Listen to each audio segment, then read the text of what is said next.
Greetings, friends. Welcome to a very special episode of the Nerdrotic Nooner. My name is Gary. I come from Nerdrotic.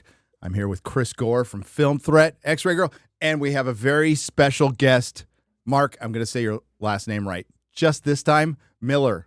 Welcome, Mark Millar. How are you? I'm doing great. Thanks for having me on again, Gary. Yeah. If you're not familiar with Mark Millar, who I've been calling Millar my entire life, and I will revert right back to it after this show. Done stuff like, remember a movie called Kingsman? There was a Secret Service comic that was based off of Secret Service Kingsman, Wolverine, Old Man Wolverine, Marvel Civil War. You know that movie? Comics better. Ultimate Fantastic Four, Kick-Ass, Wanted. Underrated movie. I still kind of like that movie. It's nothing like your comic book, but I like the movie. I do. Comics, comics better. And so many other things and things to come, including, and he just released Vatican City, which I've read the first issue of, and it's really good. And today he's going to announce a new book with John Romita Jr. John Romita Jr. And forgive me, I'm blanking his name. Producer from The Gentleman. Ivan Atkinson. Ivan Atkinson. He produces all of our favorite shows and movies. You know, Mobland, The Gentleman, Man. He works with Guy Ritchie. He's Guy's producer.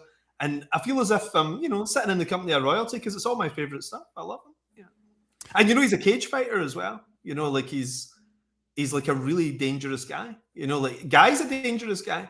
And the two of them spar every morning, so he's like a jiu-jitsu expert, cage fighter. I mean, he looks like a Bond villain. He's fantastic. That probably comes in handy being a producer in Hollywood. Yeah. Nobody's going to mess with him. Yeah, no one. And I could spend the entire episode talking about Mobland because it's great. But you put me onto it. And you said you got to try it.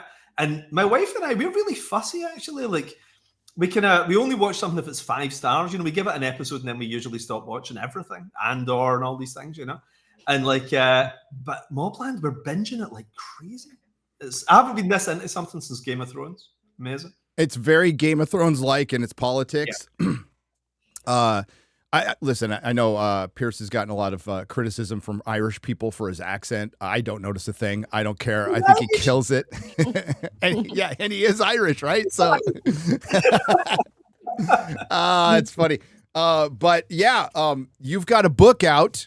That got it went on was it Kickstarter yesterday? Kickstarter yesterday, yeah. I've never done Kickstarter before, and everybody was saying you should try Kickstarter, And John Romita Jr. and I, the last time we worked together, created anything new. We did Wolverine years ago at the start of my career. Then we did Kick-Ass years back. We got a couple of films, Pez Dispensers, all that stuff, And then we thought we'll team up again, we'll do something, and it seemed perfect.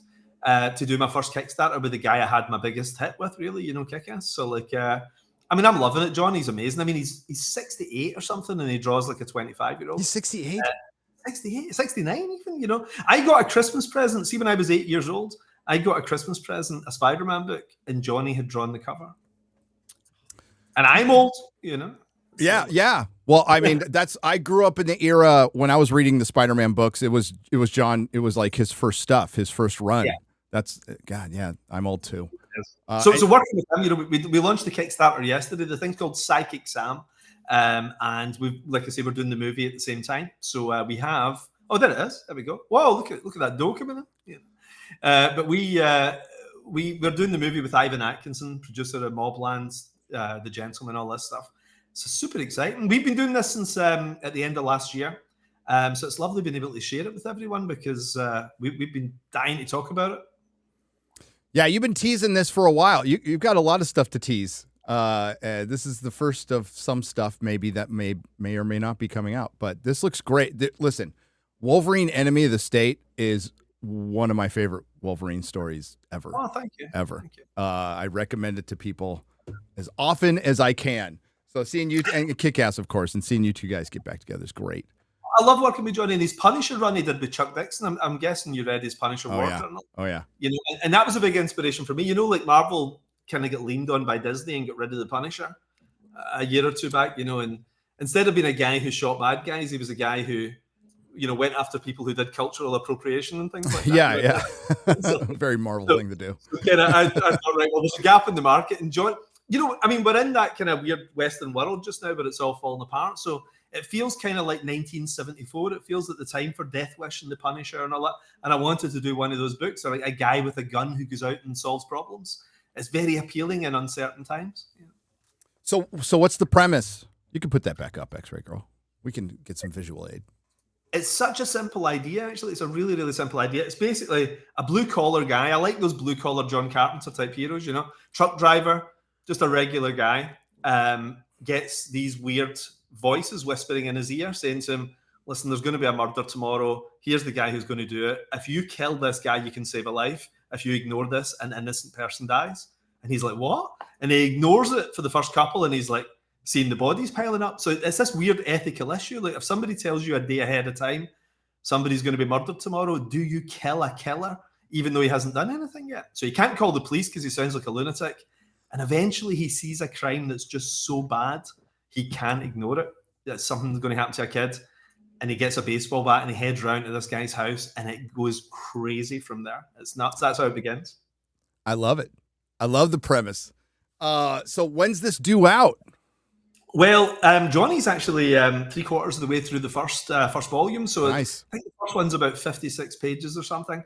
It's going to be 3 volumes in total. And Kickstarter started yesterday. Hopefully we'll get it out this summer. We're pretty good. Johnny's a beast. Johnny can draw like 20 pages in a week if he has to. Klaus Janson inking it, who is, I mean, legend. My God, legends. Again, I was 12 when I was reading Klaus Janson, so I'm kind of working with my heroes. This is like working with Clint Eastwood or something like that. This is guys I never anticipated sharing a credit with. Yeah. Well, this is all surreal. You go into to writing comics, and now like a bunch of movies are being made about your stuff. And what I appreciate about you, Mark, is comics has always been your first love. We see so many people like drift off and go to Hollywood and go away, but comic books have always been your first love. Well, you and I talk privately and everything as well, and I can't stop talking about comics. Like I'd say 90% of our chat is comic chat. Yep. And I didn't get into comics to get into Hollywood. I was lucky enough to get into Hollywood, but it was never a stepping stone. So even though I've been in Hollywood for a decade and a half, all I really care about is the comics. It doesn't show, and that's great, by the way. I just wanted to point that out. We talk about comics and conspiracy theories, so like it's fun. It's fun going down that road. Conspiracy theories, or as we call it now, the news. The news. Yeah. The news. The truth. But this looks great. Well, I'm going to back it for sure. Thank you. We got so many of our friends. You're going to be on Will's show Thursday. You're going to be on Open Bar. I might even be joining you there. So tune into that, everybody. We need to have at least one person who people can understand the accent, so we need you in there. I mean, Will and I together, impossible. The interpreter. I probably didn't tell you a story. We're at a meetup, the meetup in London, and there's a kid who runs the Scottish Comic Con there, and he's trying to pitch it to me, and I can't understand an effing word he's saying. So I call over Will, and Will is literally interpreting. I mean, I caught like every 10th word. I'm like, I can't understand this. And I told him, I'm like, I can't understand a word you're saying. We're going to call Will over. So Will literally interpreted for me, and it was a great idea. I should come out there sometime. But he was a good kid. But like, yeah, some of that, sometimes it's rough. And I think I'm pretty good at getting through the English, the multiple dialects of your country now, because I've been such a fan, and I watch all your TV and read all your books.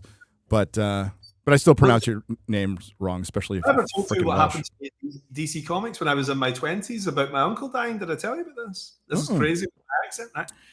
Back when I was in my 20s, I was doing some work at DC, and I'd been working with one editor quite regularly for a couple of years. And I called him up and I said, listen, my uncle's died. You won't be able to contact me for a couple of days. I said, I've got to help my aunt out with the funeral. And he burst out laughing and he said, that's awesome. And I was like, no, my uncle's died. And he says, that's really hilarious. Okay, I'll catch you later. No. Right. And then I phoned up another guy at work and I said, I've been talking to Joey, and like he was saying it's hilarious. My uncle's dead. What's he talking about?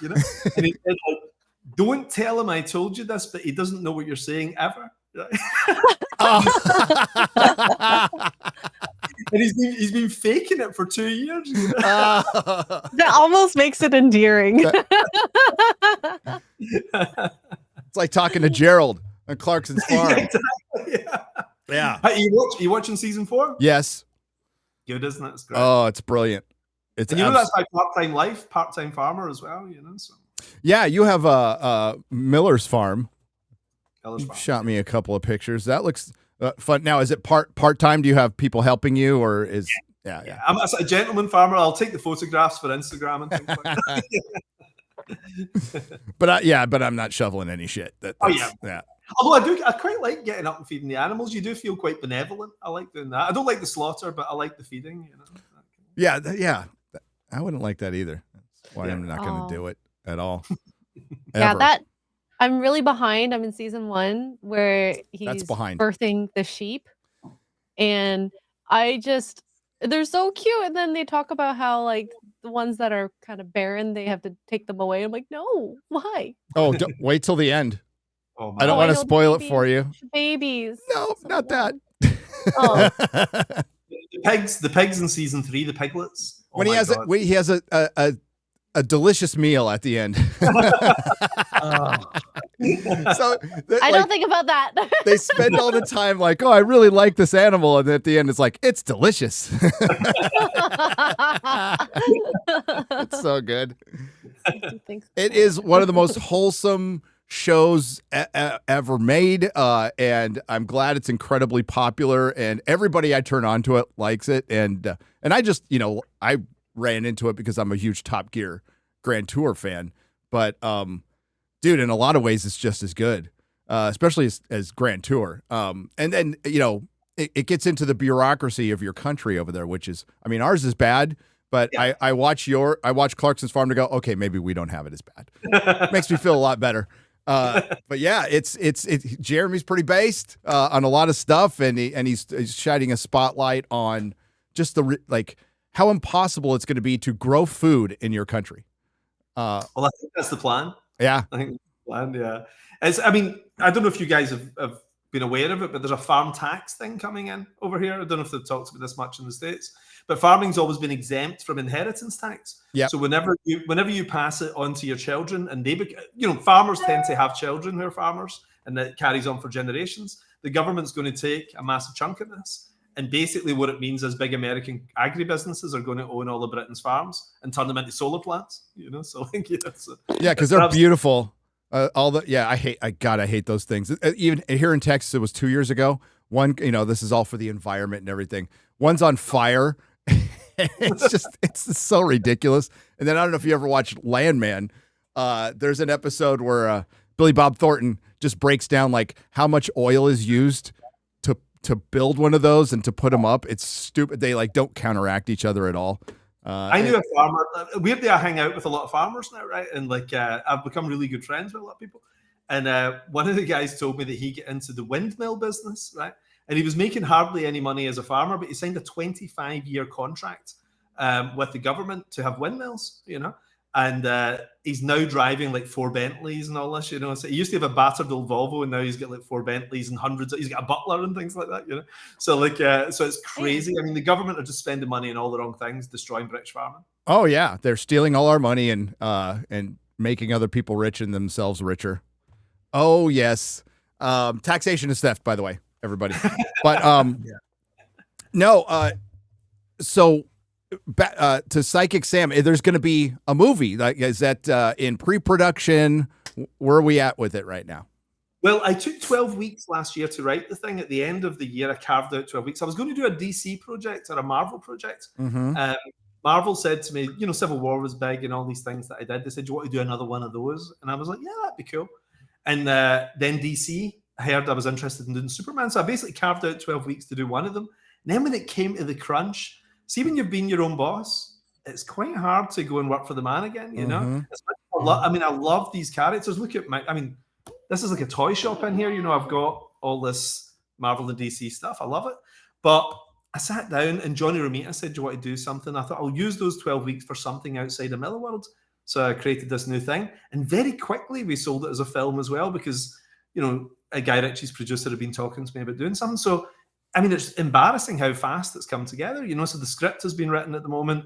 We've got our director who we're going to announce in probably about 3 or 4 weeks' time. And that director is meeting with our dream actor in June. So next month he's going to meet up with him. And it's coming together, really bizarrely fast. It's good. It's working out well. I can't wait to hear about the actor. There's so many things I can't wait to hear about. I'll drop you a private message. Yeah. Oh, that's awesome.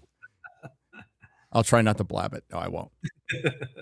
I'm pretty terrible about that. Yeah. Oh God, don't bring that up. Well, I think good thing the Hulk thing is out there now, Chris. That's Spider-Man true. 4. So the whole Mark, the Hulk is going to be in Spider-Man 4. I'm kind of nervous about that though, because I love the idea of it being like John Buscema Hulk, angry, smashing cars and all that. But I don't want the Mark Ruffalo Hulk, talking about the environment and stuff like this. It better not be that. No, and that's a great description of it. The Mark Ruffalo Hulk. No, apparently it's going to be Savage Hulk, and I am completely for Mark. And I'm just speaking as myself, not for Mark. Mark Ruffalo not being in it, and they just do a CGI Hulk with some stuntman saying Hulk smash. I'm completely fine with that. But there's also going to be the Punisher's going to be in it too. So that hasn't been announced yet, but it'll be in it too. It's funny though, because the Marvel brand is so in trouble though, isn't it, for the mainstream audience? I can't get my children even watching the trailers now, And bear in mind, right, I'm one of those tiger dads, who has their children reading 1950s DC comics, I've been pushing this stuff for a long time. My kids won't even watch the trailers for Marvel stuff now. They've moved on. They're watching Minecraft. Yeah. Wow. Yeah, I mean, they had a generation and they lost it almost immediately, and it's in the that's what happens when you have 6 years, and now it's being openly admitted by everybody since Endgame. It's just been crap, and it's nice that everybody's there. Different degrees of crap, but mostly crap. Can I blow your mind for something? I could blow your mind quickly. Yeah, I was in Disney last year with the children. First time I've ever taken them to Disneyland. We went to Florida, and I was talking to this family at the next table where we were having breakfast. And I was just making chat with the kids, and one boy was 11, and I said to him, "What's your favorite Marvel movie?" He said, "I've never seen one." He was 11, right? And I said, "You must be out of your mind, And he said, "No." He said, I was 5 the last time there was a big one, and I hadn't thought about it in those terms. I was 5, 2019. He says, and that was at the end of a 20-year storyline. He said, "Where was it going to start?" He said, "Marvel's kind of for my dad, really." And the dad was looking at me like, I failed, But it belongs to the dads now. The kids have moved on. You're right. Even my kid, I mean, he's an adult now, which my youngest is an adult, which hurts.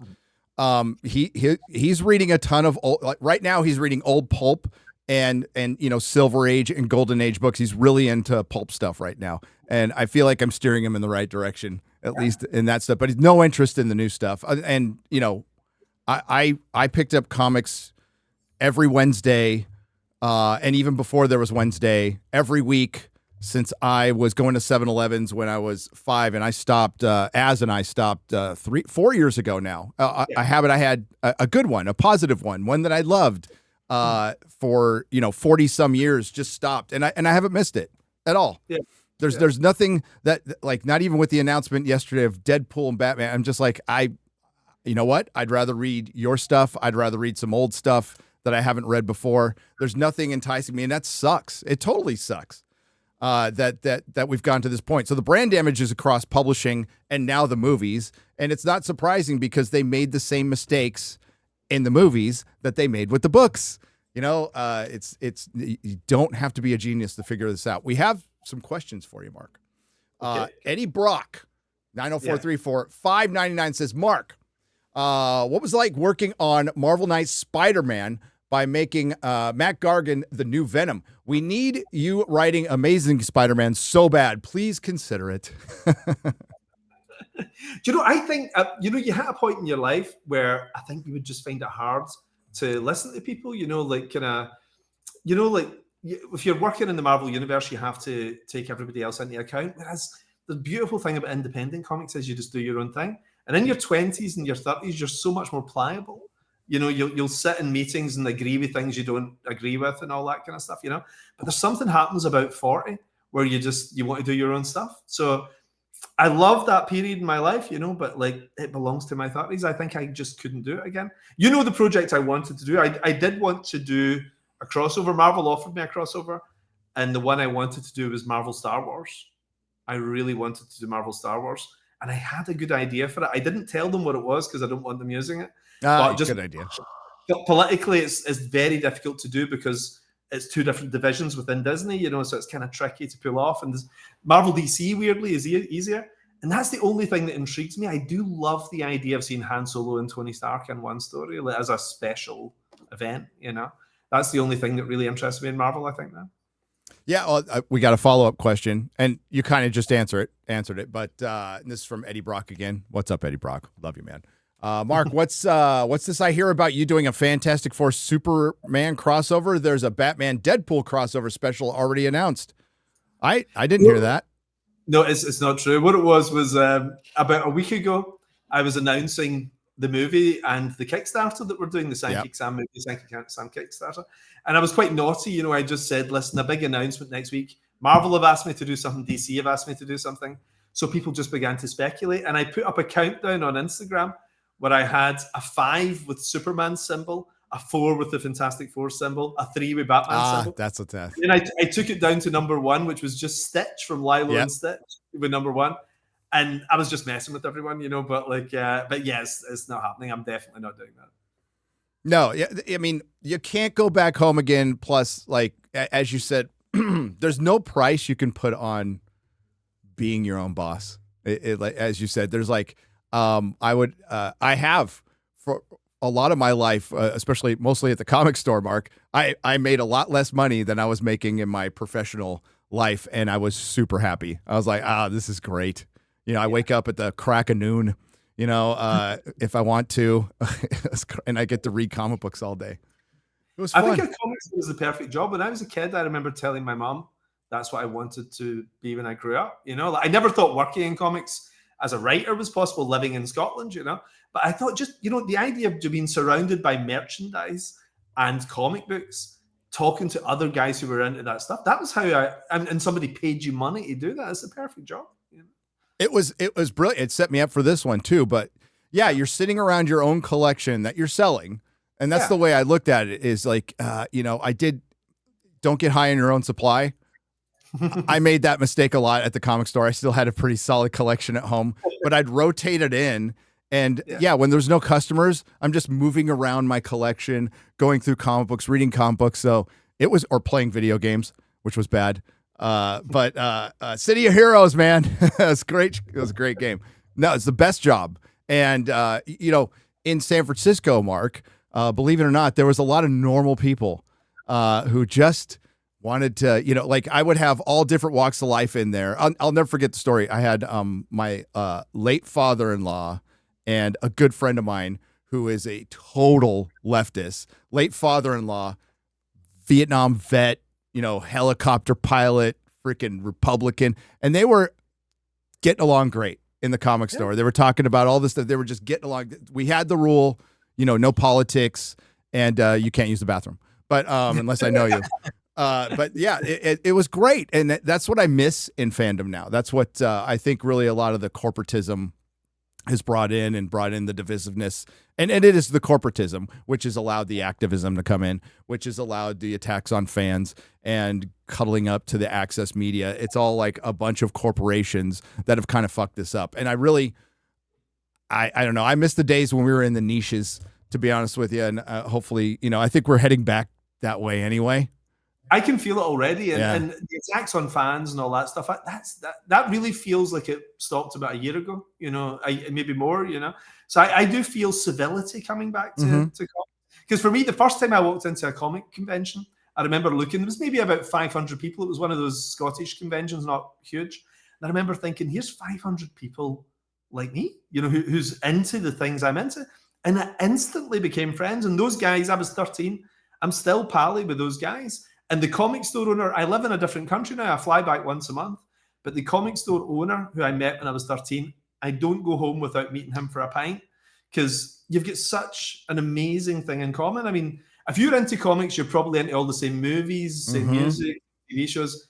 My God, we've got so much more in common than we ever have that separates us. You know? Yeah. Even now when I go to cons, Mark, and I'm sure you just mentioned, you see this too, is none of this bullshit happens at cons. Like once in a while, some vendor or other creator will cry that another creator is there. But as far as the fans walking the floor, I've walked Comic-Con, I've walked MegaCon, WonderCon. Chris, have you ever been confronted negatively at a con? I never. You have? I never have. Yeah. Just did you deserve it though? You might have deserved it. I probably did deserve it. No, but yeah, I gotta give Mark congrats that the campaign is already funded. I just backed it. Oh, cool! Thank you. So there you go. But I have a question. Do you ever talk to any of the people involved in the movies, or are you just hands off? Like I imagine, like with Kick-Ass. Yeah. I mean, Nick Cage knows comics. Yeah. It would be great to have I just wonder if you've interacted with the movie people. Oh my God. Yeah. I mean, because I set all this stuff up, so like, what Wanted was my first toe in those waters, and that was a long time ago. But then I realized, you get a set visit and you meet the cast and all that kind of thing. Mm-hmm. But then, as of Kick-Ass, I was there at script stage, casting stage, everything. So I'm a really active producer, really active, and I make sure with everything, So Ivan and I put this deal together, and we're growing out from the two of us for Psychic Sam, and that's the way I tend to work.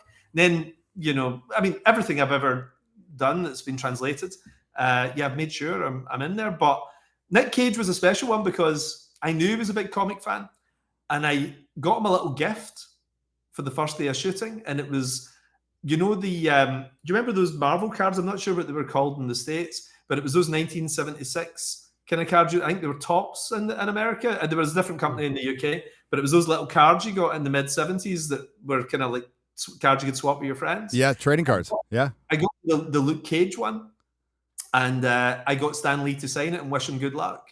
And I gave him that first day of shooting, and he kept it on him for the whole shoot, So like Nick's a mega fan, from back in the day, and like I instantly loved him, and he was a really gentle soul. That was the thing I didn't expect. He was like, because he plays all these wild and crazy parts and everything, but he was just a lovely man, and he was the first guy on set every day, total pro and everything, Yeah, really like that.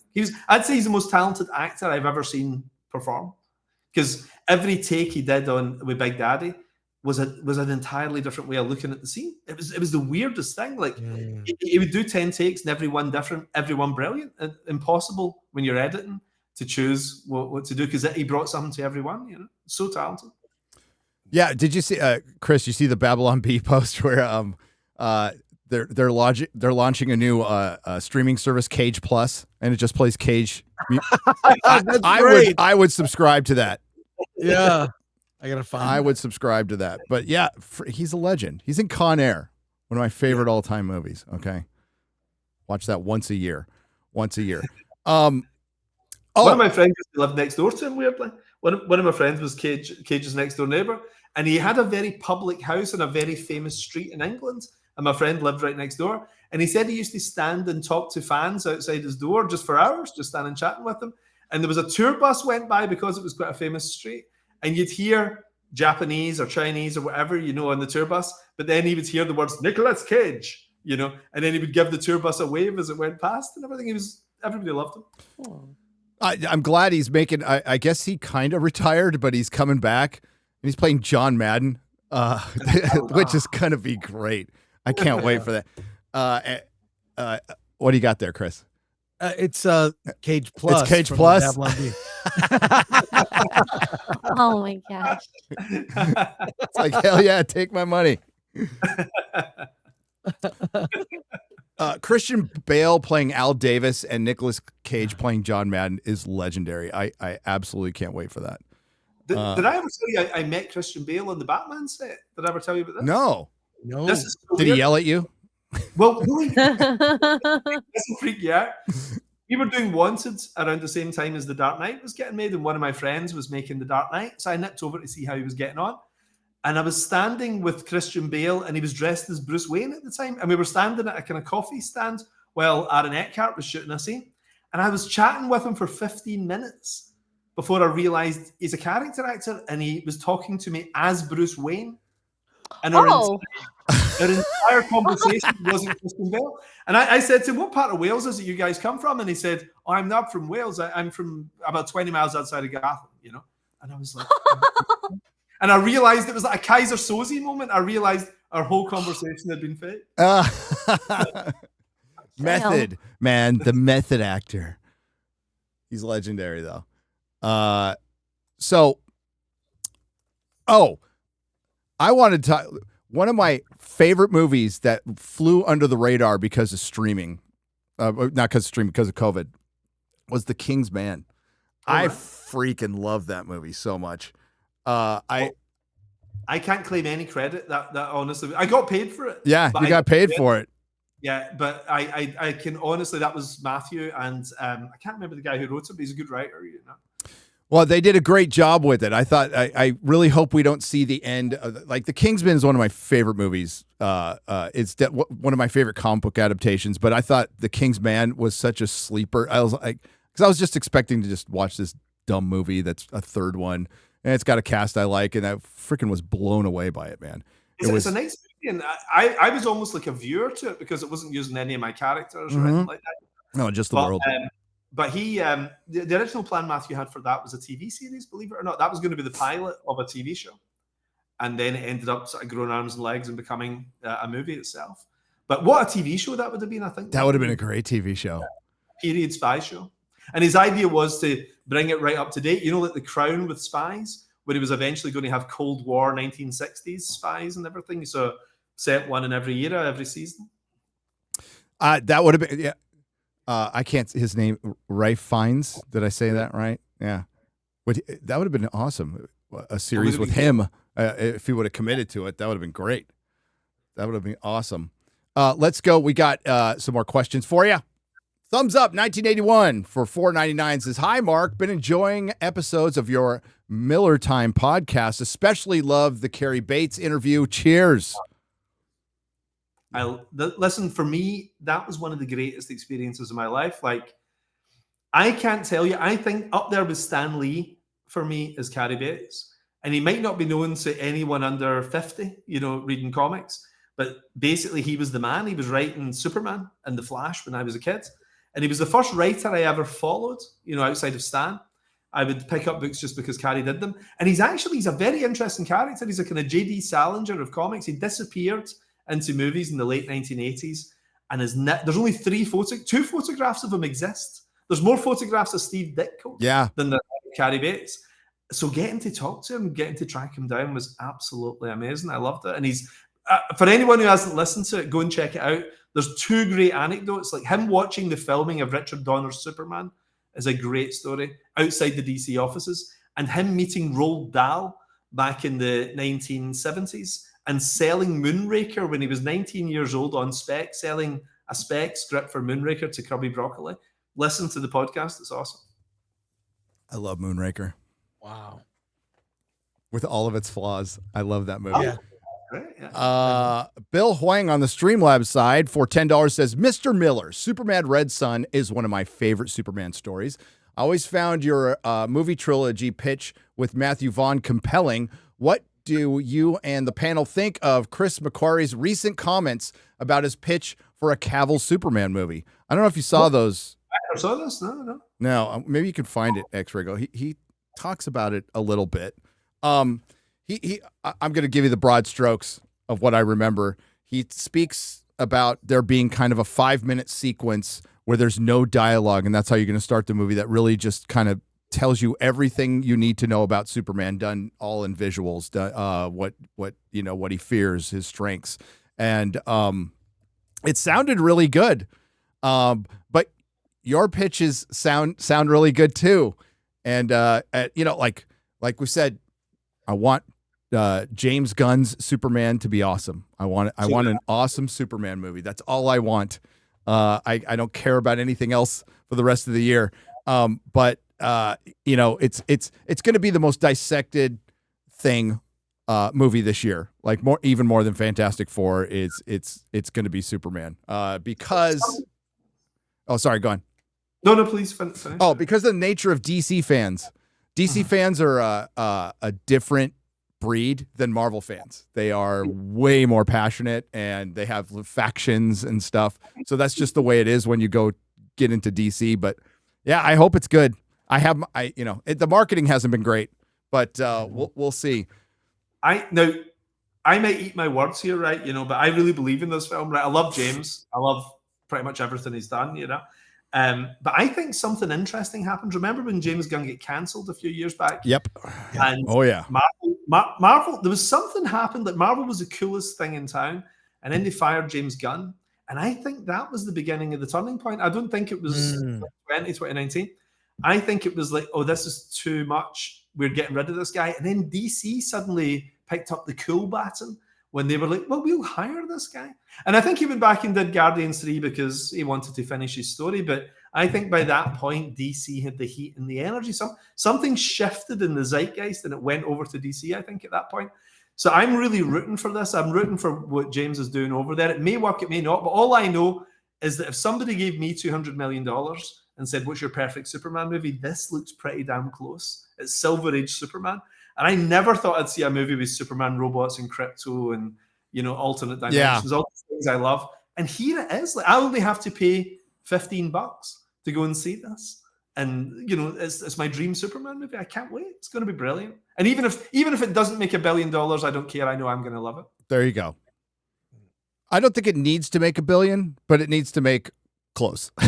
It needs to make close, considering the budget.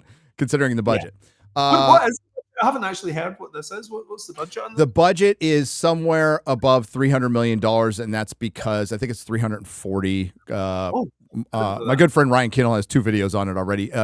What happened was the city of Cleveland had somebody put out a tax form, and it was made public, and it showed the budget, and that was up to the time. It wasn't done shooting at that time, but it's somewhere above $350 million, which is an insane amount of money. Because I know everything I'm doing, I'm sort of looking at the under $100 million. I mean, Psychic Sam, we're looking at about 60 and everything, that's a normal budget. Yeah, it's like you can be a hero like Sinners. You spend 90 and you make 330 and you're a hero. It's like that's the model everyone should be following, because that was such an anomaly, that weird high roller period where people were putting 500 million in and making 2.5 billion back. That's rare. So I like this where something has a chance to fail and not everybody doesn't lose their jobs. Yeah, 60 to 80 million sweet spot is where I'm happy. Yeah, and we need more of those.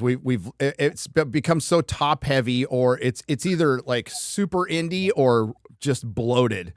And what we've lost is those 60, 70 million, even $100 million considered a small budget now, Chris. That's crazy. Yeah. But because a lot of that stuff, honestly, is just been pushed to streaming. So all that the middle stuff has been pushed to streaming, and some of it's really good, some of it's crap.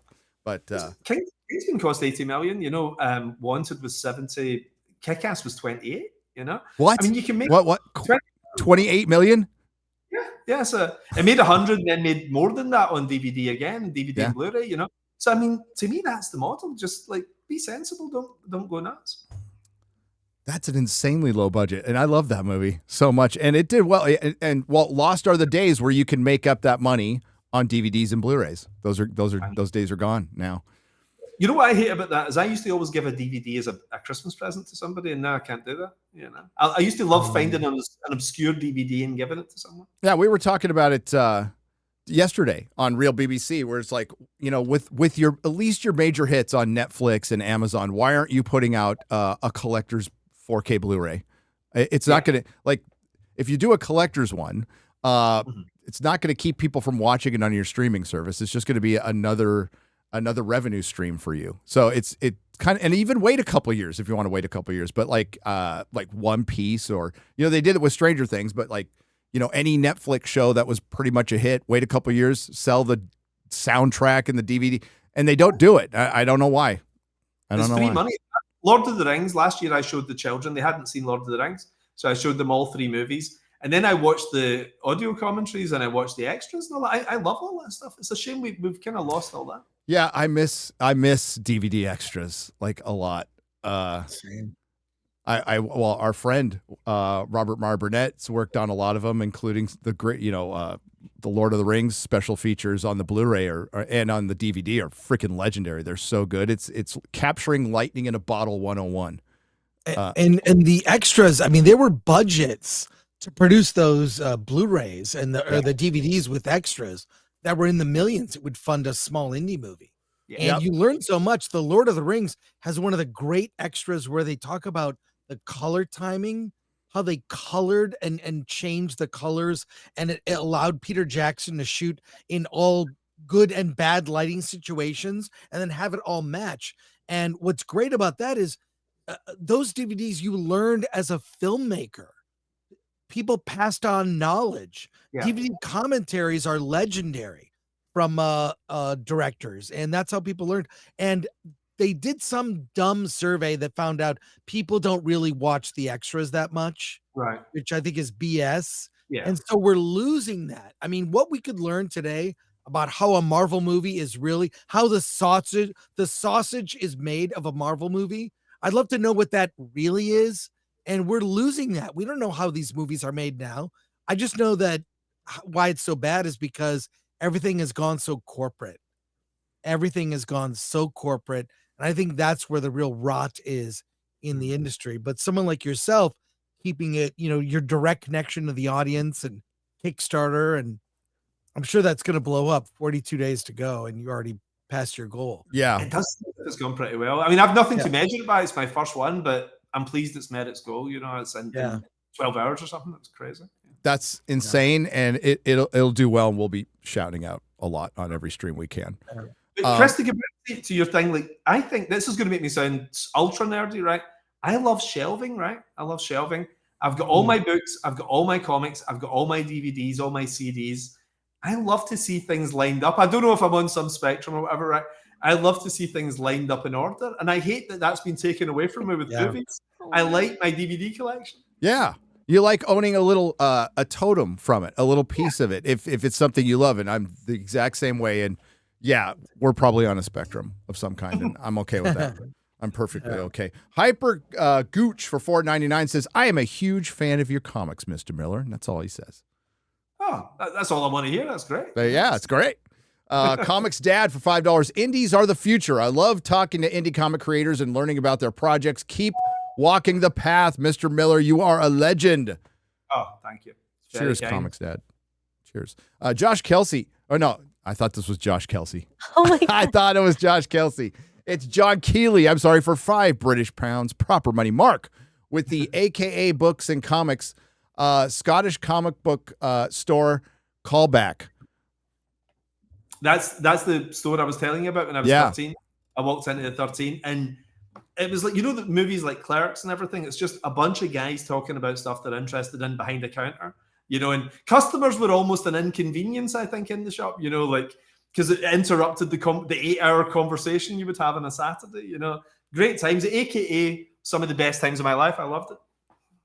Yeah, that's an art form you have to learn, where you're carrying on two conversations with a customer. Another one walks in, you say hello, you keep those conversations going, but you learn over time.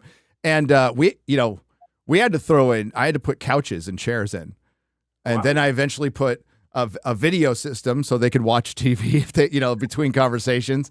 And then we had little snacks, and and coffee. It turned it, and I'd have customers regularly stay all day. And then they'd help me.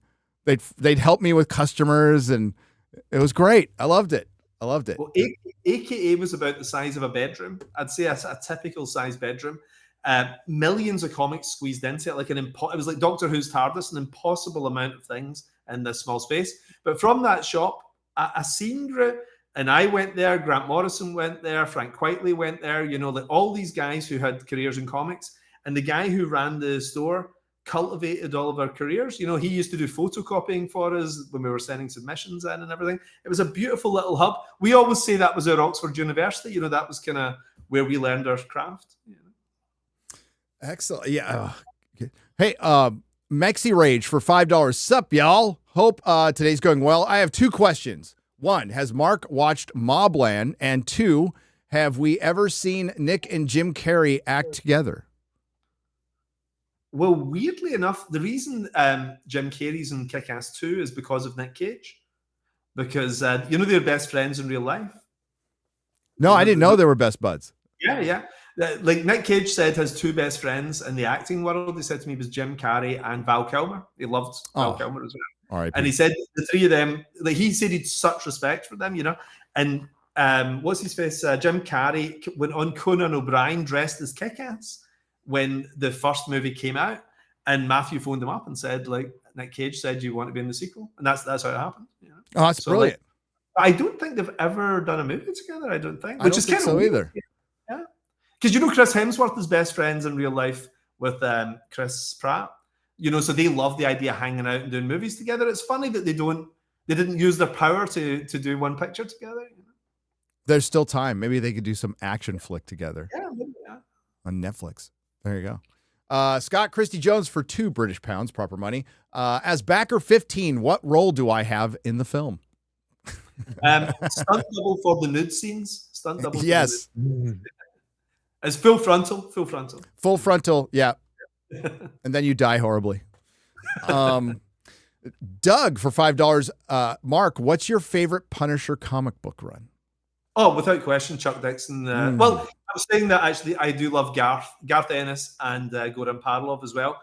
I think my most sentimentally brilliant run, though, is John Romita and Chuck Dixon. That 6-issue run they did, the Punisher War Journal stuff, was amazing. I mean, I've ripped that off so many times, just little moments. The thing where he's pretending to blowtorch a guy who can't see what's happening and he's using an ice cream on him, just stuff like that. Chuck Dixon's a genius. I think Chuck's great. Yes, he is. And Welcome Back, Frank is good too. That's such a good one. That's such a good one. I think Garth is the greatest writer in modern comics, I would say. When I say modern, I mean the last 30 years, like my generation of guys. I adore Garth's stuff. And he's such a great guy. Like, I've never gone on a night out with Garth where I've not ended up like blind drunk. Like, that's a drunk that you're blacking out and all that kind of stuff. Like Garth's like deadly to hang out with, but tremendous company. Kind of a real life badass. I met him once. And it was before he was in San Francisco, and we went and had some food, and it was right before he was going to go check out some great whites in a cage. So he was going to, he was going to go right outside the bay, and they drop a cage down, and you get to check out great whites. I'm like, that's not something I need to do in my spare time, like ever. Somebody bought that for one of my children. My middle kid at the time, she was only 6. And one of my neighbors bought her a great white shark experience where she could go down in a cage and see a great white shark in real life. And I was like, that's like a super villain's origin story. Yeah, it is. Ian Carroll's for $9.99. I'm looking to write my own classic pulp style sci-fi. Rocky Jones, Buck Rogers, etc. Are there any pulp sci-fi stories you recommend? In terms of writing or movies or what? Because I love the old serials are amazing, and the Buster Crabbe stuff and everything.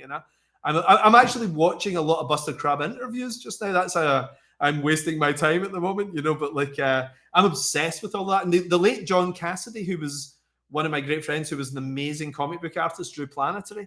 He had the best collection of pulp sci-fi I've ever seen in my life. He had like the costumes from Flash Gordon. He had Captain America's 1940s costume. I mean, all the royalties he made from doing Planetary, he spent on this stuff. So he's the only other guy I've met who is as into it as I am, but he was even more so. Planetary was great, by the way. Great. I guess Nick Cage and Jim Carrey were in Peggy Sue Got Married, a movie I haven't thought about in years. I forgot that even existed, but there you go. I did too. Thanks, James Wallace. Thanks, James Wallace. Hey, the chat always knows. Yes, they do. The chat always knows. One of my friends rented that from the video store thinking it was a porno. It was back in the day, pre-internet porn, and one of my friends was like, this looks amazing, and I don't know, I never found out part 2 of that story, but I'm sure he was disappointed. Yeah, the kids don't know how hard we had it back then. We had to like walk into a store to buy porno in front of everybody, God and everybody. And it showed your commitment. The boys in my class, we went to Blockbuster when I was about 14, and we all went 10 pence each. It was £1.50 to get a video out, and everybody was trying to get a porno. and we were all, you know, we looked way too young to be anywhere near it. And I remember saying, I'll do it, I'll run in. And I got it, put down the £1.50, and I came out with Rocky Horror Picture Show thinking it was a porno. And well, that's the movie I've seen the most over every movie. Really? Yeah, because I was part of the cast. So I did it for years. Back in my high school days, we did they played out the whole movie at a theater at the La Paloma in Encinitas, California. So my wife was part of it. She played Columbia. So it's how you guys met? Yes, that's how we met. That's how we met. We have, this one's sad. Subhuman84 for $10. It's good that you brought this up, buddy. With the passing of Peter David, R.I.P., what is your favorite run by him? Do you have a favorite Peter David run? I have a couple. Well, his Hulk run, I missed at the time, but read it later. I mean, it's amazing. It's absolutely brilliant. And it's, you know, everybody, if you're lucky enough in your career, you've got one run that everybody talks about. And I think for Peter David, it was the Hulk, you know. I never read the one he did with George Perez, but I'm going to track it down now. I somehow didn't know it existed. And it was the Future Imperfect one, you know, the one with the old man Hulk. Yeah. But it looked amazing. I looked it up online. I'm going to track it down. But people say to me, that's astonishing. It's really good. It's amazing. He did Hulk the End, Future Imperfect, a great Supergirl run, Aquaman run. He wrote a bunch of Star Trek novels. He did great novelizations of movies, including Spider-Man. And yeah, freaking legend. And a nice guy. I've only met him a couple times at cons, but really nice guy. And one of the greats. If you haven't gone back, his Aquaman is, if you think somebody can't do something with Aquaman, read Peter David's run. It's legendary. It's a shame. I mean, we've lost a lot of good comic guys, actually. That's one of the reasons I started my podcast a couple of years ago, because there was just a whole bunch of guys I really liked died. You know, like Carlos Pacheco had died around at that time, George Perez and everything. And I was like, these guys are going too soon, you know, like, I just wanted, it sounds silly, but I really wanted one place that was a kind of record with them. You know, I wasn't looking for hits or anything like that. I was actually just wanting to spend 2 hours in their company and get to know them as people and have it there for people in the future. So, you know, you're never going to go above like 5,000 views or something with something as niche as what I was doing, but I wanted it there as a record, you know? Yeah, yes. And so many of them, I mean, not everyone, but I think it would be prudent to bring up, you know, Peter David. I think he had a stroke a while back and he was having a lot of health problems, and you know, he wasn't getting any financial support from, there was nothing, you know, this is a guy who's created a bunch of great stories that have been adapted and made billions of dollars and millions of dollars for the publishing, and some of the stuff, billions of dollars into the films, like, you know, him and Len Wein and others who died almost broke. You know, a co-creator of Wolverine dying almost broke is it's ridiculous. It's unfathomable, but it happens. I know there's the Heroes Initiative out there, which is great. I've worked with them in the past, but we shouldn't have to rely on that, though. You know, comic creators shouldn't have to rely on charity. You know, I mean, it's amazing it's there, but the companies should be taking care of people more than they are. You know, I mean, I've always went 50-50 with all my guys. If one of my things makes $10, we get 5 each. You know, that's the way we've always worked when I was doing creator-owned comics. And I just think it's disgusting. You know, I mean, I was talking to Rob Liefeld the other day. Rob's my guest on the podcast this weekend. We recorded it a couple of days back. And they kicked he and his family out of the Deadpool premiere, you know, for Deadpool. And he's, you know, I mean, the money he's generated for Marvel, there's been nobody since Stan and Jack that's created a character that's had that level of fame, you know, on T-shirts and, you know, air fresheners and everything. You see Deadpool's face on everything. And the idea that they couldn't even have the consideration, the courtesy to open the door and it's embarrassing for him to be standing there with his family and not allowed into a party, you know? So yeah, it's disgusting. Yeah. And that's the corporatism. And even if they wanted to help, and I've heard the excuses, well, we can't help everybody. It's like, oh, well, nobody's asking you to help everybody, but like maybe throw a bone to the co-creator of Wolverine. You know, I like that. Like maybe maybe make an exception and let Rob's family in instead of kicking him to the curb at a party. I mean, it's just a party, but like, come on, guys. I think that shows the level of respect, you know. Yeah. Because it's not about money. I think it's also about respect as well. Although money's important. It is. Hey, you do a pretty cool thing, when you're making these comics, outside of this Kickstarter. You're not taking a bunch of money from these comics. You're doing a lot of you're paying your artists, you pay your inkers, and you're not making a lot of money, or if any, on your own, because you're just doing it to do it. Yeah, I do it for free. So what I did was up until 2017, I sold Netflix bought Millarworld in 2017. Up until that point, the 15 guys that I did Millarworld with, they owned it 50-50 with me. So when we sold the company, they all got amazing paydays and everything. They owned half of it. At Netflix, it's different because Netflix it's not a publishing company. It's a film studio. So what I did, I took on a job at Netflix where I created franchises in-house. They were as television shows, as movies or whatever. And I said to them, look, do you mind if I do some comic books of this? And they said, well, whatever you want to do, if you want to, we don't care, And they said, just make it great artists. So what I did was, they're not co-owners because it starts as a franchise in-house. And what I do is I adapt something I create in-house into a comic book. So I don't own it either. But the artists are brought in and I give them all the money, So they get paid way more than they get at Marvel or DC. I don't take a penny, and give them all the cash. Respect. Mad respect for that. Good dude. All right, we're going to read some of these super chats here. Gollum's half-botched circumcision leftover. He just wanted to say hi. I want that to be his real name. That would be amazing. It is. That's on his birth certificate. It is. Eddie Brock, 9043 for $5.99 says, please retcon Bendis's awful Civil War 2 by giving us a proper sequel. Was there an original plan for you to continue Civil War after the original event? No, I remember reading an interview with Frank Miller when I was a kid where he says, get in and out as quickly as possible. He says a good comic book creator should be an assassin and you never go back to the scene of the crime. And I think he's so right. Going back's always a mistake. I'm never writing Civil War 3 or whatever, you got to move on. It should have never had a sequel. That's just my opinion. And I'll never forget Civil War because it was comics were making the comeback, right? We had the dip in the 90s. 9/11 happens. Comics get really serious in the 2000s, and I buy my store in 2003, and everything's just kind of selling okay, hushes around. But then the events start building out, and the culmination was Civil War. And listen, the ending was controversial in the comic shop. It was pretty split, but none of us knew at all until Brubaker put a little hint out that like the real end kind of came in another comic. It came in Captain America 25. Yeah. And I had no clue it was coming.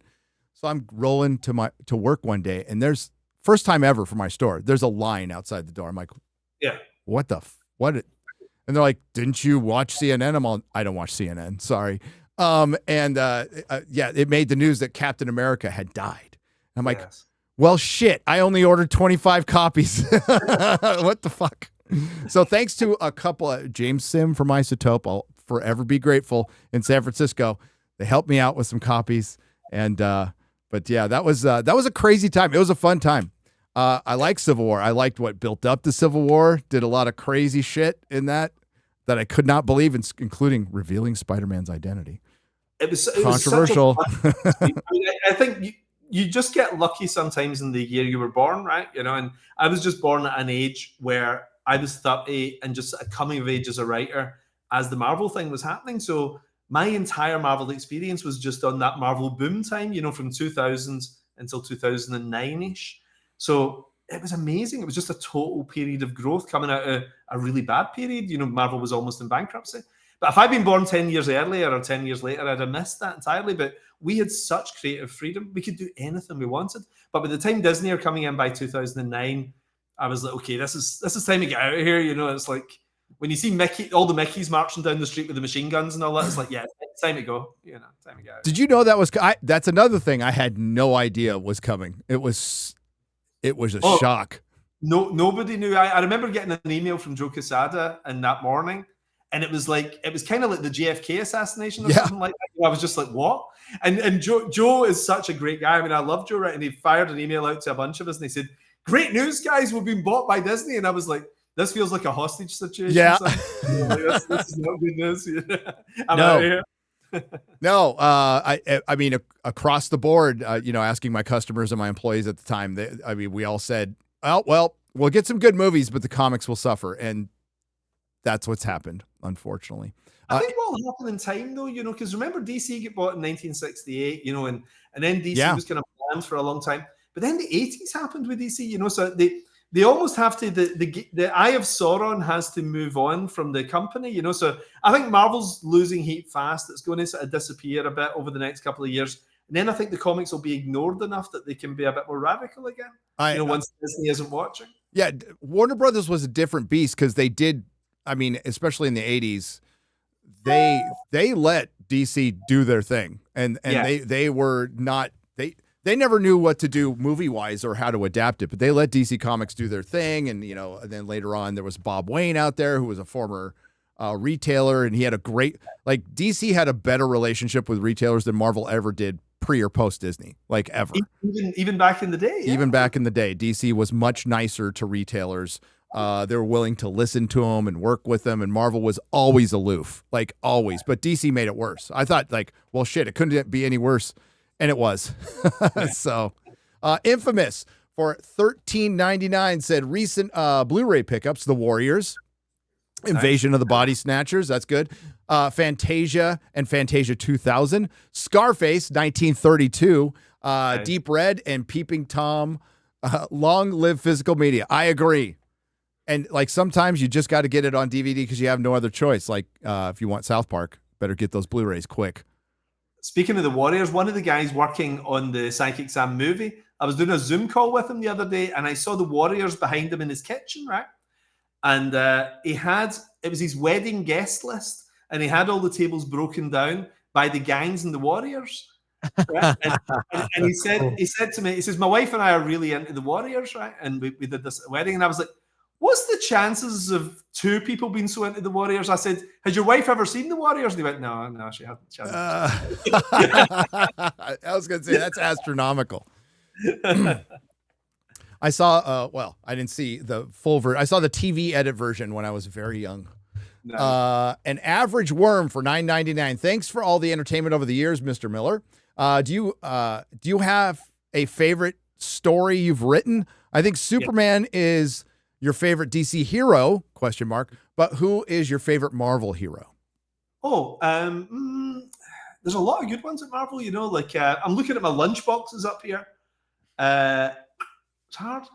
I love the Fantastic Four. I love Spider-Man. I think the only character that I would, if somebody to say to me, you have to write a Marvel thing tomorrow, I think it'd be Captain America, actually. I really like Cap, and I think he's so easy to write. It's such an interesting character. It's a cool one.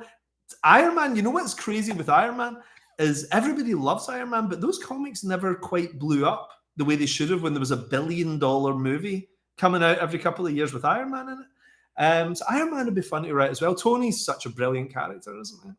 It's amazing. I've always thought Iron Man was underused prior to the movies. I'm like, this is Batman. And then for toys, you can make a gazillion different Iron Man things, and they eventually did it. And you're right. Yeah. When the movie came out, there was a pop a little bit because Warren Ellis was around. But yeah, they never did that with any of the comics. And a lot of times guys were dead or girls were characters were dead when their movie was Thor famously was dead. So, some weird choices. It's weird choices, we'll just say. Best name Oh, go on. The DC seem to be working hand in hand a little bit with James Gunn, DC Publishing. And they seem to be capitalizing on Superman. So I'd like to see more of that. Treat the movies like a big advert for the comic books. I love that you said Captain America's easy to write because I heard he was difficult to write. I heard he's super difficult to write because he's such a golden boy and a patriot and jingoism and all that other bullshit. But it's nice to hear somebody go, no, he's easy to write. No, do you know what's funny? I grew up loving America, even though I was a million miles away in the west of Scotland, this rainy part of Scotland. I used to have an American flag in my my bedroom, as a kid. And I just loved the idea of America, right? So, as a kid, it's kind of where the superheroes live. It's where there's cool cars and beautiful girls and all this kind of thing. Big buildings, It just seemed exciting to me, So I think around the world, it's funny, some people see America as, a hostile thing, but growing up where I grew up, Americana was actually a really big deal. It's a very nice thing to sell. Cheers. It's mostly great over here. Yeah, like Superman lives there. Maybe avoid a few cities, but like it's mostly great. Well, do you know, I was in America a few weeks ago and I was amazed how great it's looking. Like I was in New York and everybody said to me, New York's a cesspit now. You'll be stabbed to death the minute you get off the plane and everything, And we were actually really worried because we had the kids with us and everything. I think New York was looking amazing, like sometimes the internet just blows everything up, doesn't it? Yeah. No, they cleaned up. Yeah. Well, I mean, I haven't been New York since 2019, but right. like good. San Francisco is a little safer because there's no people out. So, I mean, I was just watching a video of, I lived there for 18 years. So I just watched a video. Fisherman's Wharf is a ghost town. You see it? Yeah. Wow. That was some of the most Alioto's is gone. Like this famous restaurant that had been there for 100 years is gone. What's happened? Is it working from home or working from home? And the tech bubble bursting, COVID, politics, everything. What about the Mitchell Brothers Theater? Is that still open? I think the Mitchell Brothers Theater is. Oh, I don't know, Chris. I know what you're talking about, though. The Mitchell Brothers. I thought you would. So, funny story. So Mitchell Brothers Theater is a strip joint, Mark. But there's also Mitchell's Ice Cream, right? And I always get because it's like this homemade ice cream there, and I always got it mixed up. So I'm gonna take the kids to Mitchell Brothers.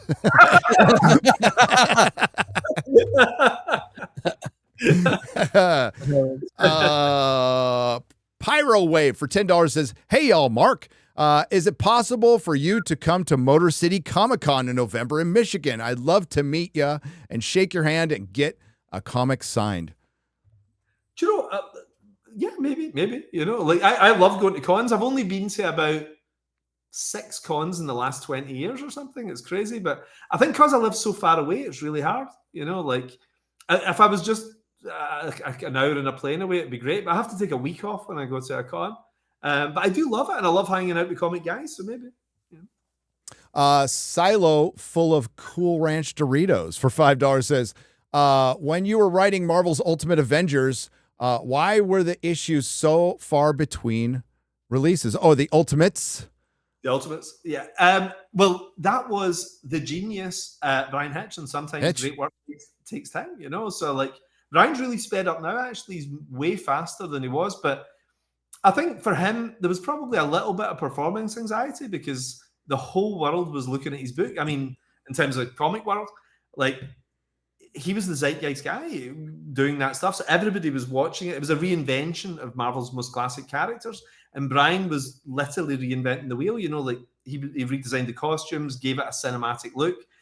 And if you look back at that stuff, he didn't scrimp. Like every panel had the windows and the buildings, behind every character and everything. So he put a lot of work into it, and sometimes it took 3 months.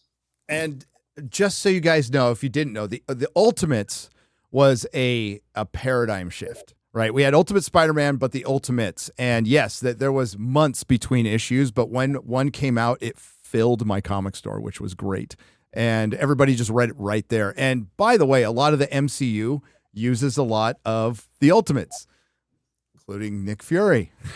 So yes, a lot of the basis of the MCU came from the Ultimates. Did I ever tell you the Sam Jackson thing when I met him in real life? No. Oh, this is crazy, right? Because I had no idea that Sam Jackson was a comic fan, And Brian and I, we were doing the Ultimates and sort of recasting and everything, And I'd done an African American Nick Fury in Ultimate X-Men, and Brian was like, "Why don't we make it look like Samuel L. Jackson?" Because he likes to use a photo model, And I was like, "Yeah, it's a great idea. He fits in with what I'm thinking. He's like a blaxploitation name, Nick Fury. It works really well, So like we did it thinking nobody will see this, and then about 24 hours later, Sam Jackson's lawyer phones up the Marvel office and said, "What are you doing using my client's likeness?" And they cut some kind of deal, right? And then years later, I never meet Sam Jackson, but years later on Kingsman, I left him a little note for when he arrived, and I said, "Hey, sorry about using your likeness," just a jokey little email about it. And he put a thing back to me saying, "Thanks for the 9-picture deal, motherfucker." You know, that's great. Did you ever hear from Eminem or Halle Berry about Wanted? No, never did. Never. Although apparently Eminem reads comics as well, you know. So like, I mean, who doesn't read comics? All the cool guys read comics. Of course. Best name I could think of for $10. Huge fan of your work, Mark. Old Man Logan is an all-time classic for me. Any tips for making your characters sound unique when they speak? Any books you recommend for aspiring comic creators? Oh, interesting. Well, I would say make them all sound Scottish, and then they're going to sound completely different from everything else out there. There you go. And nobody will understand what they're saying. But the my tip, and I say this to everyone, and Tarantino said this. People said, "Did you go to film school?" And he said, "No, I just watched lots of great movies." And I think that's the best thing you can do. You learn from masters, don't learn from idiots, you know? So like go and check out, look at Jack Kirby, look at Mobius, look at Jim Steranko, look at Stan Lee, look at Frank Miller. You know, this is the best education you'll ever find. No guy who's writing a how-to book is as good as those guys. You know, go and read their comics and you'll learn how to do it. Shit, the only reason I can read is because of Marvel Comics. I learned to read on those things. Garrick for $5 backed the comic book yesterday, got the signed regular edition and magazine version. Love magazine size comics. I do too. Me too. I'm so excited about this, right? For anyone who doesn't know, one of the tiers in our Kickstarter is I wanted to do basically a thick black and white version of the book, but put it in a 70s style magazine format, like the old Marvel Comics or Warren magazines, you know. They were black and white inside, but a beautiful painted cover that made it look very adult, you know. So Gary and I were talking about this a couple of weeks back, but I'm more excited about this than any comic I've ever done in my life because I want that magazine size things. That's the comics we used to get in the UK. We used to have American comics repackaged in black and white format with a nice cover. So I kind of want things I've written in that format, if that doesn't sound too weird. I want everything I do going forward to have a version of this in Marvel magazine style. I love it. I love it. Savage Sword of Conan is one of the greatest runs ever. And you know, the only reason I picked him up when I was a kid is sometimes there's like, not in the Marvel stuff, but well, sometimes there's boobs, you know, mostly heavy metal too. But bada bing, bada bang for €5 says, Mr. Millar, thanks for all your great work. Did you know Peter David? I did one phone call with him one time because he was doing something at Marvel that slightly crossed over with me. And I did a conference call with him, so we never met face to face. But he was a really funny guy. He was actually a very witty guy. He was a good laugh. I remember really enjoying the call. But we didn't ever meet in real life because I live so far away. You know, remember, I'm a foreigner. Yeah, you are. I mean, thanks for all the praise for America, but you're still a filthy foreigner. Hunter for $2. Hail, Mr. Miller. That's all I asked. Thank you, Hunter. Appreciate it. And I know my kid is out there watching, so what's up, Logan? He usually doesn't watch, but he's watching because of you. Yeah, so hail, Logan. Rat Poor for $2. When you going to write for the Ripiverse, Mark? Do you know, I think, again, it's, you know, when you do your own thing, I think I'd find it hard. If I was in my 20s, I think I'd be straight in there, you know, because it's an exciting thing that Eric's building. I've got Eric on my podcast in about 4 weeks' time. We recorded it a couple of weeks back. What a nice guy he is. I really like him. Really, really nice guy. And what he's built's incredible. I mean, who does their first ever comic and it makes $4 million on Kickstarter? I mean, what that guy's done, there should be university courses about this, whatever he's doing. Yeah, it's great. Absolutely. And he's a kid. He'll hate to hear that, but he's still a kid. He's so young and all he's achieved. Or something, isn't it? Yeah. It's pretty impressive. Saints and Sinners, by the way. Go check out Saints and Sinners. Critical Drinker as Mahler. It's a good lineup. It's a good lineup. Drunk 3PO too. No one could eat 50 eggs for $5. Says, yesterday the question was, who's the best TV villain? Easiest answer, Garth Knight, Michael Knight's evil twin. Hasselhoff with a goatee, pure evil. You know what? You're right. Argument's over. You're absolutely right. I forgot about that. We were trying to figure. Somebody asked yesterday, like, who's the best TV villain? I think we all just kind of landed on Walter White, but it requires some thought because I feel like there's a better one out there that I'm missing. Yeah, I feel there's a good one. Wonderworld Comics for $4.99. This is one of the best discussions. Loving every minute of it. Thanks for being here. I love it too. And thanks again for coming on, Mark. I appreciate you. Listen, I love sitting talking comics. And like I say, the children have been off school all week with the school holidays. I'm enjoying no parental responsibilities. My wife's doing everything. It's perfect. It's great when the wife does everything. We could just chill out and watch comics or talk comics. It's as the world should be. Now make me that sandwich. Mark, how are we going to say this last name, X-Ray Girl? I would like you to mispronounce it over me. Skriziniars. That's it. For $5. Speaking of Chuck Dixon, legend, by the way, he's been doing great work over at the Rippaverse. I agree. I think if you sent them a script, they'd find it very hard to turn it down. Probably, but they got Chuck Dixon. Dixon. Yeah. Chuck's the John Milius of comics. That's what yes, I like. That's a great description. That is a great description. Shlomi Leaner for $20 says, "Hey, Mark, I'm a big fan. I love your Daredevil comic run. Some of my favorite comics. What are your thoughts on the TV show you had been involved in? What are your thoughts on the TV show?" It's a run-on sentence. I hadn't edited yet. Oh, it's okay. I can't read even a proper sentence. What are your thoughts on the TV show, the Daredevil TV show? Have you been involved in any way, or your thoughts on Born Again? He wasn't involved because that was Disney. I think thinking of Frank Miller, actually. I think it's Frank Miller. Yeah. So, you know what? I'll take that as a massive win because Frank's my all-time favorite. So I'm going to pretend I'm Frank Miller for the rest of the day. You can see my thoughts on the Daredevil show. I started out really good, and then the Netflix version was amazing. Amazing. I think the Netflix version is maybe the best Marvel thing we've seen. I agree. I think it's phenomenal. Season 1 and season 3. Season 2 was weak, but season 1 and season 3. I love season 2. Really? I do. Yeah. I do. Too many long speeches. There was a lot of long speeches. It was. But the hand. But I checked out for I haven't even tried it. Is the new one worth checking out? Nope. No. There's a couple of scenes between Daredevil and Punisher, which are amazing. But it really falls apart at the end.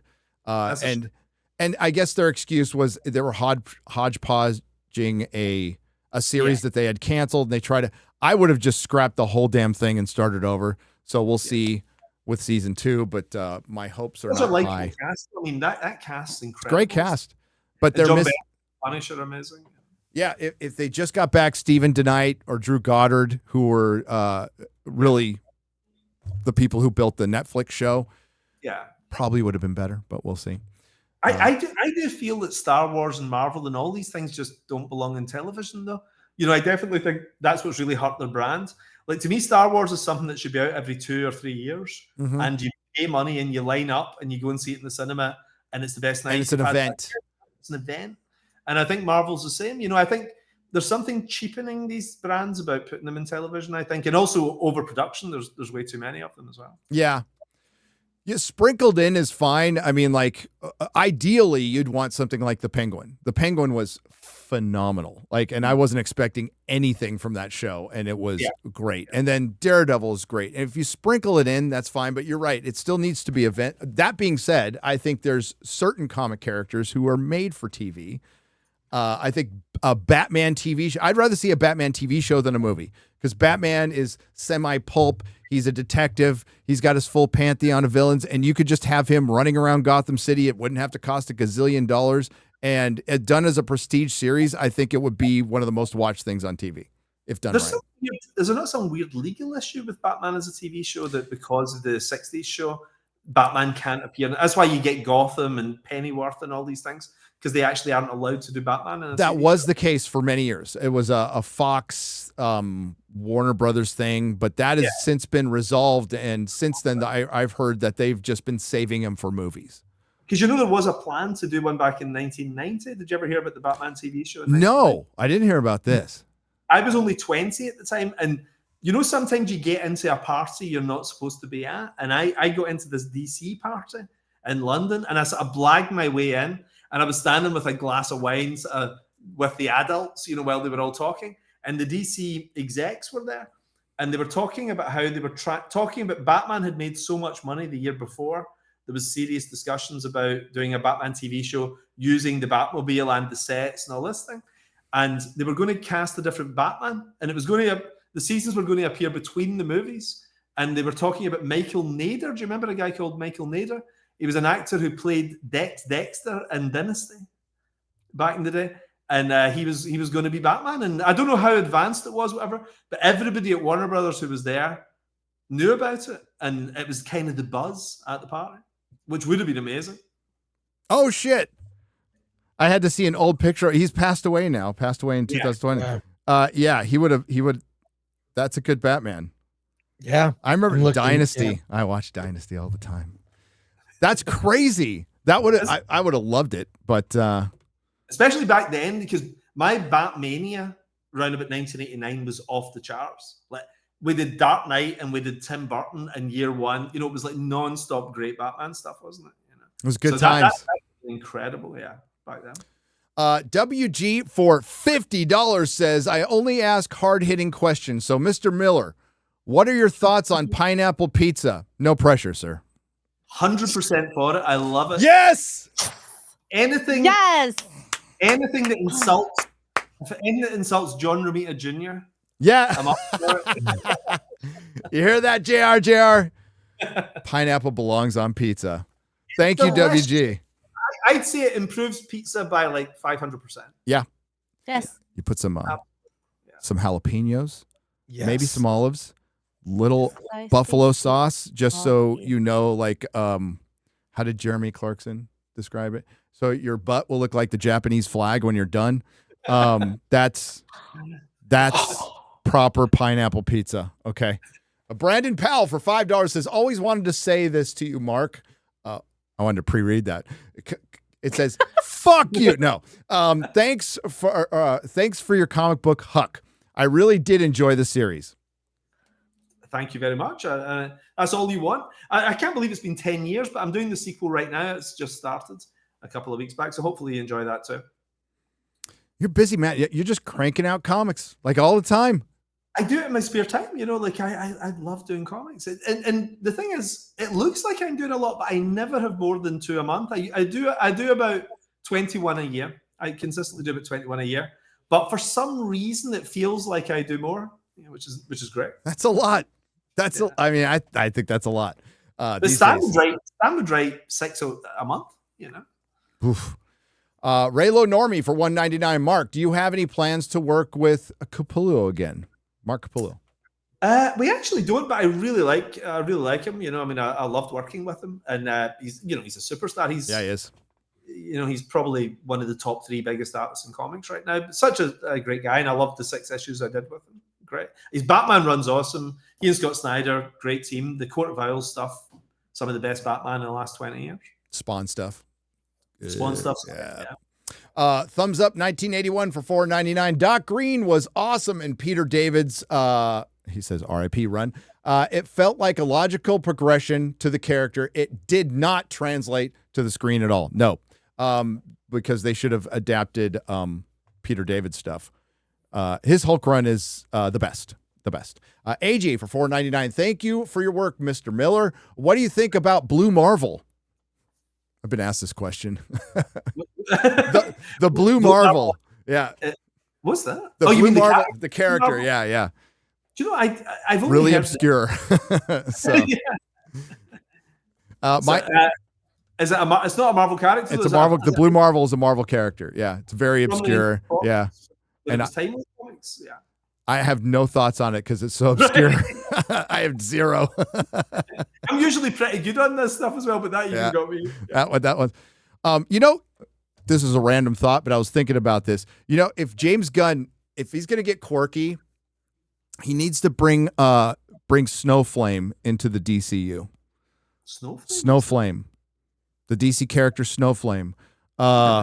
Cocaine is my god, and I am the instrument of its will. Is it from Hitman?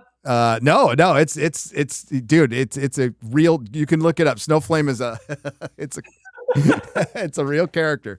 I used to talk about it a lot early on in my podcast days, but That's a perfect James Gunn character, a Snowflame, and the chat will know who I'm talking about. Are there any TV series Mark wished he could have been involved with after watching them? Asked Matthew Hammond for $4.99. I think Seinfeld, like those guys made like $800 million, so like perfect. That'd be my top choice. So dude, there's a great 4K box set out there right now, and I'm slowly getting through it. Freaking great show. Oh, did you not watch it at the time? No, I did. I even liked the last episode. I know everybody hates it, but they were fucking terrible people, and they deserved that end. And they kind of pay it off in Curb later on. But what was so awful though is, because I didn't like the last one, because it was that 2-hour self-reflecting, it's a court case thing, And then he doubles down on it in Curb. He's like, I'm gonna, and he's my favorite guy ever. I love Curb. It's my favorite show of all time. But the fact he made the same mistake again and just doubled down.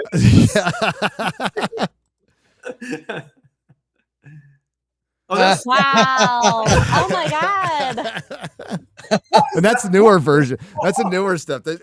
This goes back. Like, this isn't like a new edgy, this goes back a ways. So Snowflame.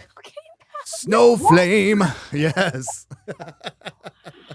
I feel I'm getting punked here. I've never heard of this. Snowflame's real. So who was this, Garth Ennis or is it from No, this goes God, I'm going off memory here. Let's go see. There's a ton of art of Snowflame. This is bizarre. I never heard of it. It's crazy. Well, they killed him. So I first appeared in New Guardians #2 in 1988. I remember that comic. That was the international thing. Yeah, I think Steve Englehart wrote that. Yeah, good old Steve Englehart. Ah. Do you know I interviewed him in my podcast? That's coming up in a couple of weeks. Oh, you did? You did. I talked to him 20 years ago when he was in San Francisco. So, yeah. One of the greatest Batman runs of all time. Yes. The greatest Doctor Strange runs. Also worked on Frogger for Atari. Really? I did not know that. He left comics to work at Atari, but around about 1979. Crazy. Yeah. God, Follow the podcast. I did I love Frogger. So do I. Yeah. Do you know what? We were in the States, I told you a couple of weeks ago, and we found a retro video games arcade, right? And I took the children in there and I said, right, it was $0.25 to play a game, and I found Frogger. And the children had never seen me play Frogger before, right? I was on it for like an hour and 10 minutes with $0.25, right? I was wow. Right? And damn. You know that scene in True Lies where the kid realizes the dad's a secret agent? The kids were looking at me like, we had no idea you had this power. That's awesome. That's great. Harukami, he's got two of them here just one, sorry. For £5 British. What does Mark think of SWTOR? SWTOR? It's the game. What's that? SWTOR. What Star game? Wars. Star Wars. Star Wars. The Old Republic. The Old Republic. Oh, thank you. Cinematic. I never played it. Okay, so what does Mark think of Star Wars: The Old Republic cinematic? And should we have had a film by now? Do you know, I don't like the Star Wars extended universe. I'm going to be honest, right? To me, I just heard Ryan's heartbreak. There was two great families in the 70s in cinema. There was the Corleones and there was the Skywalkers. And a Godfather movie isn't a Godfather movie unless it's about the Corleones. And Star Wars isn't Star Wars unless there's a Skywalker in it. I'm sorry. Yes. But that's it. I agree. I'm with you. 100%. Yeah, nobody wants to see a Godfather universe movie. A Luca Brasi movie, it's like... Yeah. a Godfather story. Oh, God, that'd be terrible. Don't give him any ideas. We just put it in the ether. What was Chief Brody doing before he went to Amity Island? That's what's happening now. Well, Jaws prequel. We get to see Jaws' parents have sex and give birth to Jaws. Yeah. No one can eat 50 eggs for $5. Hail sobriety. I agree with you there, brother. Thank you, Mark, for the years of awesome art and great stories and writing. What a difference it makes to have someone tell a compelling story. It does. And Mark does that consistently a lot.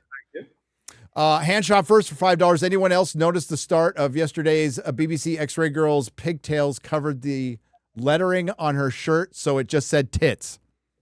Okay, I didn't wear pigtails for one. Yeah, she doesn't and wear two, it's a shirt that said it hurt itself in its confusion. A Pokemon shirt. Oh man, they've ruined that shirt. Yeah. Maybe you had a little pareidolia there. You kind of saw what you wanted to see there, pal. Wow. Told on yourself. Joseph 91 Salazar for $4.99. Put the bunny back in the box. God damn right. Put the bunny back in the box. I think we're getting a 4K of Con Air soon, which we need. The world needs. And The Rock as well. Shlomi Leaner for $10. Sorry that I got mixed up. It's okay, buddy. You made the Flash comment with Grant Morrison, right? What are some DC comics that you made? I did I did Swamp Thing for a couple of years at DC, which was actually a kind of dream. I was only 22 when I started doing it, but it was my favorite comic when I was like 13, 14 when Alan Moore was writing it. So getting to write that was really cool. And Superman Adventures. Now it's funny because Superman Adventures was always regarded like Batman Adventures as the kind of embarrassing little brother of the main books because it wasn't in Superman continuity. It was a little animated comic, but it was actually amazing because it isolated me from everybody else and I could just do my own thing. So I could tell the Superman stories I wanted to write. So I had a great time doing that. I did that for about a year and a half. Nobody bought it. I mean, the sales on it were terrible. I bought it. I had a great time. I bought it. I still have them. Yeah. They're fun. They're fun stories. Scott Christie Jones for €2 says, watched Dredd again, the best comic adaptation, the second Dredd movie, one of them. I mean, it's not, I mean, if you want to say accurate to comic, I just say it's a really fucking kick-ass movie. Yeah. Yeah. I don't think it's up there though with Sam Raimi's Spider-Man and all that. Though I think, I mean, I like that movie, but I mean, there's been better comic book movies, I think. Yeah, best adaptation, capturing the spirit. Doesn't have to be like word for word the story. Like Spider-Man 2, Superman, the Daredevil series, I think is good. I guess to me the best adaptation of all time is Sin City, which is damn near word for word, panel for panel. I love Robert, and it's so respectful of the material. God, it's so good. I don't know how well known this is, but I was having a drink one time with Andrew McDonald, who produced the Dredd movie, and he told me the plan of Dredd, which was a very modest budget. The plan was to expand the world, because he'd no money to make the first one, but if the first one made money, they could expand it a little bit. And the idea was for the second one to do the Cursed Earth saga, which, if you're a Judge Dredd fan, that's one of the greatest stories ever made. Pat Mills wrote it, And then the third movie was going to be The Dark Judges with Judge Death and everything, which would have been amazing as well. But he had to make the money on the first one to be able to get the budget to do these. And sadly, it never worked out. But I was really rooting for that movie because I wanted to see those movies.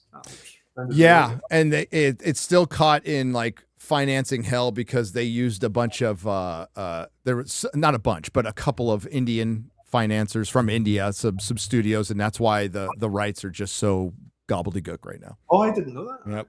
Yep. Sunny Hard R for $2. Can you trade me a math Asian? Mine only makes faux. No, you can't have my math Asian. Can I have the faux Asian? Yeah, you can, but you can't have my math Asian. Nope. Not trading. Fan Y for 50 Swedish krona. It's 2025. How come we still don't have a Batman TV show, but have too many DC supervillains? I don't know. I even think, I mean, you could recast Robert Pattinson if you want, but if you want to use what they established in The Batman and turn it into a TV show, I think it would actually work better, but that's me. Jeremy Davis. I want to see fun Batman. I want to see cool fun Batman. Like Neil Adams Batman. I'd like to see that Batman. We haven't seen that Batman. I want to see that Batman, like a Glenn Powell kind of guy, somebody who's got a bit of a swagger, like Playboy Bruce Wayne, having a good time being Batman.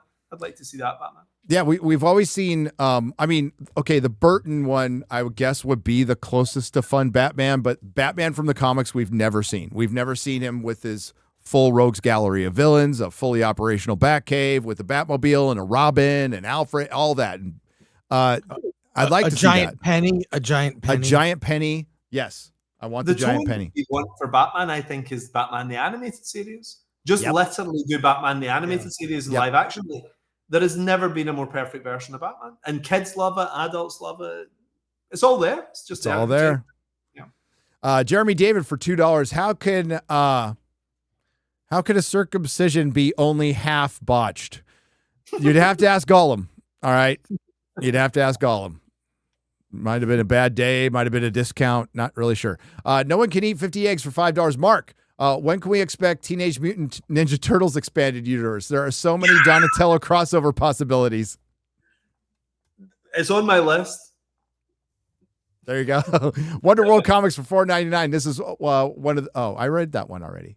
X-Ray Girl. Oh, sorry. It's okay. Bada bing, bada bang for €5. Ultimate X-Men.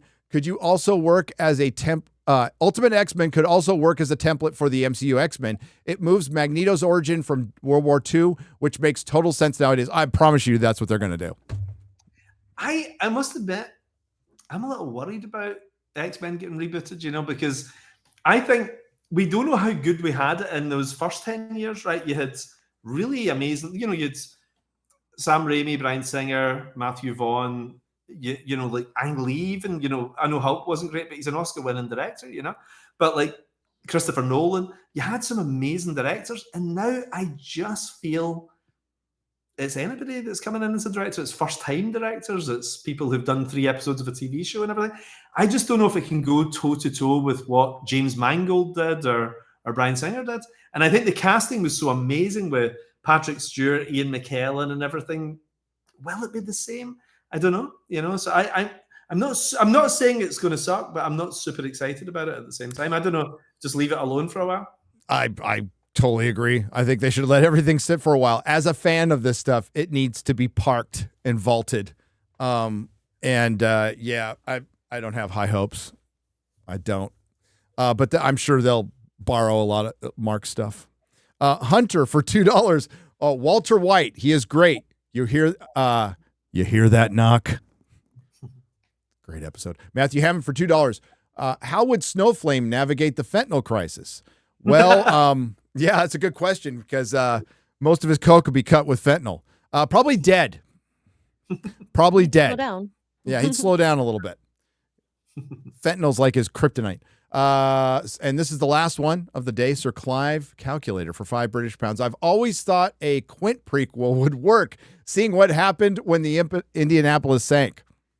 Well, you guys, I'm sure, know this, but that was the plan for Jaws 2, that Steven Spielberg was going to make that for Jaws 2. No. I never really. I love all these obscure books on film, where you find out things that guys that nearly got cast in movies that nearly happened. But apparently that was being worked up for Jaws 2, and then he went off and did Close Encounters instead. And I'm glad he did Close Encounters. I freaking love that movie. Yeah. Scott, I honestly think that no movie could do justice to that speech, Robert Shaw's speech. No. So I think that was all we needed. John Milius. Yeah. John Milius. And some booze because he was drunk when he did that, and he did it great. Millar is always a great guest, says Scott McKenzie. Mark, did you Hitchhiker 42 asked, Mark, did you know Peter David, to which he said he just had a phone call with? Rest in peace. And did you ever meet him at a Comic-Con? Sadly, no. I'm so rarely at American cons, but no, sadly not. And now the last one is no one can eat 50 eggs for $5. Says there's nary an animal alive that can escape a greased Scotsman. There you go. That's true. We're very seductive. So let's put up the Kickstarter one more time. Extra Girl, please. Mark, thank you for coming on. Tell the fine folks anything you got coming up, or just more about Psychic Sam.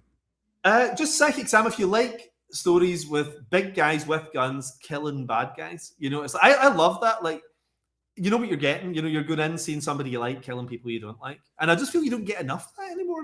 Like I've kind of missed that. Like comics has been out to capture this other audience for so long. That we're forgetting that nitty gritty. The people who like Chuck Dixon, Frank Miller, 1980s comics and everything. This is a tribute to all the stuff I grew up with, really. So I hope you enjoy it as much as Johnny and I love making it, with Klaus Janson and Bill Crabtree as well, I should add. That's brilliant. That's brilliant. And I love that you're, venturing somewhat into like not just superhero stuff, because that's, I think, the thing comics has missed is we got so into superheroes that we need to kind of branch out and to get into pulpy stuff and fantasy and all that. And you've tried all that, and I just wish more would. So thanks, Mark. This looks awesome. Thanks. I'm glad. I'll send you free copies. You'll get free ones. I'll back it. I'm going to back it. I backed it. Yeah. I'll give you money. But thank you though. I appreciate it. I will put my money where my mouth is. So, why is there somebody here? Sorry. Thank you again, Mark. Thanks, Chris. Thanks, X-Ray Girl. Thank you, chat. Great questions today. Thanks to everyone who left a super chat and donation out there. Thanks to everyone who just watched and participated. We appreciate you. This was fun. So this is nice. This is very nice. And Mark will be back with the Critical Drinker and Millar and maybe me on Open Bar on Thursday at 3 p. I think it's 3 or 4 Central. 3, because the time has changed back. So it's 3 p.m. Central. I think I missed the first 10 minutes, believe it or not, because we're going into London tomorrow and we're taking the children to see the Clueless musical. And my train gets me back in. I'll be 10 minutes late, but I will be there. We'll hold the fort for you. It'll be fun. There's a Clueless musical. One of my friends done the music for it. A musician called Katie Tunstall. She's a Scottish singer. And she's done the music for the Clueless musical. It's supposed to be fantastic. So I'm off to that tomorrow. Yeah, don't tell my wife. She's going to want to go see it like right now. It's one of her favorite all-time movies. It's a good movie, actually. So So thanks, everyone. Appreciate y'all. Appreciate Mark Millar coming on. Self-described legend right there. And I agree. So we'll catch you next time. Cheers, everyone. Thanks, guys. Bye. Bye. Later.